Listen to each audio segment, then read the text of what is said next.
বাইরে আসবা, উঠতেছ কেন? আজকে আমার পাখি সমস্ত খাঁচা খুব সুন্দর করে একদম পরিষ্কার করে ধুয়ে দিয়েছি। এই যে সবগুলো ট্রে বাহিরে নিয়ে ভিজিয়ে রেখেছি, আর নতুন নতুন করে এই ট্রেগুলো দিলাম। এখন এই যে ওরা ডিম দিয়েছে, ওরা তা দিচ্ছে। সবগুলো পিরিচ একদম সাবান দিয়ে ক্লিন করে নিয়ে এসেছি। এখন ওদেরকে সফট ফুড হিসেবে এই যে বুট আর হচ্ছে ডাবি ভিজানো এটা দিব। আমি সিদ্ধ করে দিই না, আগের দিন রাতে ভিজিয়ে রাখি, তারপর সফট ফুডগুলো খেতে দিই।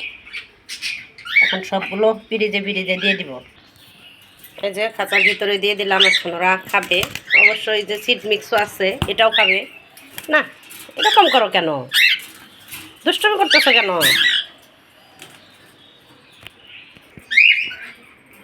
এই পাখিটা আমার যে বেবি ফুটিয়েছে, ও খাচ্ছে।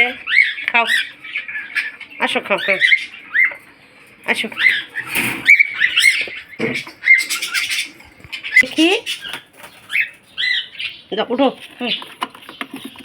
যে মাশাআল্লাহ দুটা বেবি হয়েছে, আরও 3টা ডিম ফোটার বাকি আছে। অবশ্যই ফুটবে ইনশাল্লাহ। দোয়া করবেন সবাই।